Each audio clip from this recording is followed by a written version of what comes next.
Okay, this is the latest letter that we have just received from the Santander in relation to their standard variable rate. And it's dated the 1st of August 2013.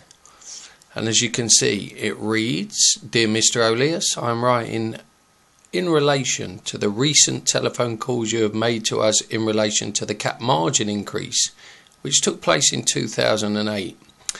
I have reviewed the content of these calls and would like to apologise that we did not provide you with a clear explanation of how the cap margin increase affected you. The standard mortgage conditions SMCs which apply to your mortgage are the 2007 edition. These SMCs do not include a cap margin. The cap margin, which we are currently contacting customers about, only applies to mortgages which are subject to the 2002 to 2006 editions of our SMCs. The cap margin does not therefore affect the level of the SVR for customers such as yourself who are subject to other versions of the SMCs. Over the period from October 2008 to April 2009, the SVR reduced from 7.09% to 4.24%. The level of the SVR is not linked to the level of the Bank of England base rate, which reduced from 5% to 0.5% over the same period, and there was no requirement for Santander to reduce the SVR as a result of the reduction in the base rate. There are terms in the 2007 SMCs we have to comply with when changing the level of the standard variable rate SVR. This is detailed in section 14 of the SMCs. Section 14.2 details specific reasons under which we may change the SVR. Section 14.3 goes on to confirm we may change the SVR for any other valid reason and details the notice we must provide you with. I'll just flick to 14.3 of the terms and conditions so we can have a look. And what it says is, we may also increase or reduce the standard variable rate under this condition at any time for any other valid reason if we do so. A. We will give you not less than 30 days notice of an increase in the standard variable rate and not less than 7 days notice of a reduction. The notice will say that we are making the increase or reduction under this paragraph, and then see the important part.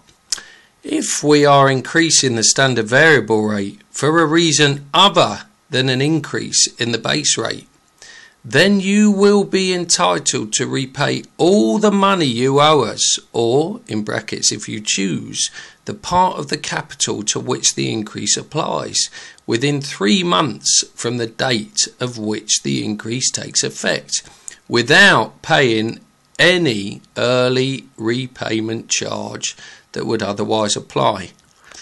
Now this section is pertinent because had people that were on a fixed rate that was previously at 2.5% above the base rate,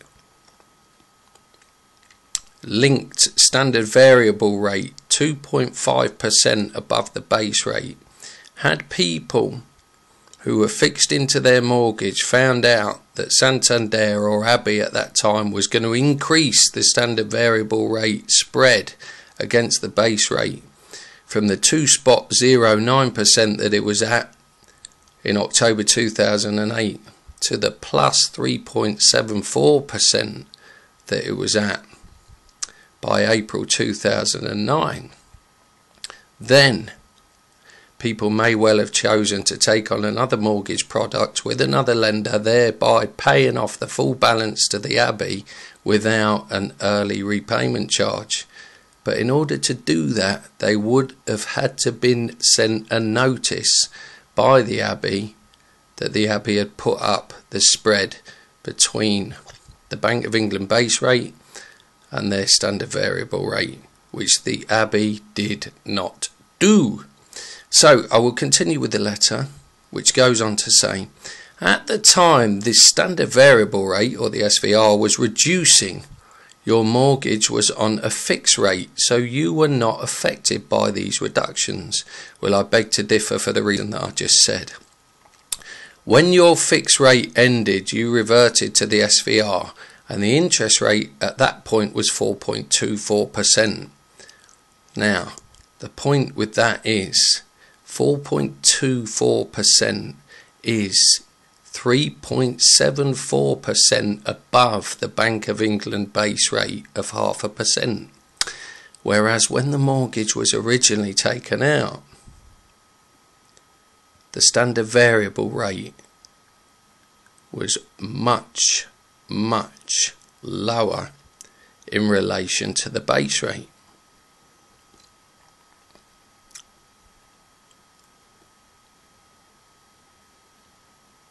You were sent a product maturity letter when the fixed rate ended, which confirmed the level of the SVR and the amount of your monthly payments. At this point, you were free to exit your mortgage without paying an early repayment charge, ERC, if you were unhappy with the rate or level of your payments. Since your fixed rate ended in June 2011, you have chosen to remain on our SVR. Well, the reason for that is you're not locked into anything as long as you're on the SVR. I continue. Therefore, I can confirm we have complied with all requirements relating to changes made to the SVR. I beg to differ, because I already read out to you section 14, and in particular section 14.3 subsection C, and that you are not affected by the cap margin increase in 2008, which we are currently contacting customers about. I hope this fully clarifies the queries you have raised with us, and I would like to apologise again that this information was not made clear to you during your telephone calls. Yours sincerely, Matthew Handfield, Cap Margin Complaints. So that's in relation to the phone calls. Now, something that hasn't been mentioned that is particularly important as well for anyone who's interested in the mortgage terms and conditions, with 2007 in particular, but if you look at your own you'll probably find it's a different section, is the power of attorney.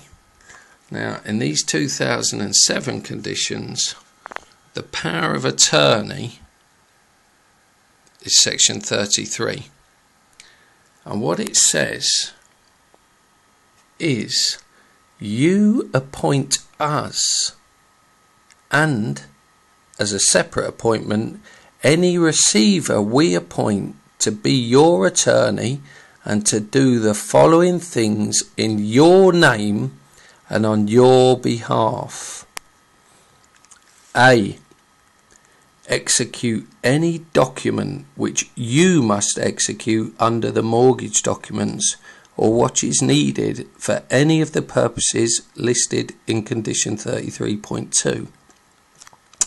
Now, if we go down, we will see that you, by giving power of attorney to the Santander or to the Abbey, allow them to do any other thing which you must do under these conditions. You allow them to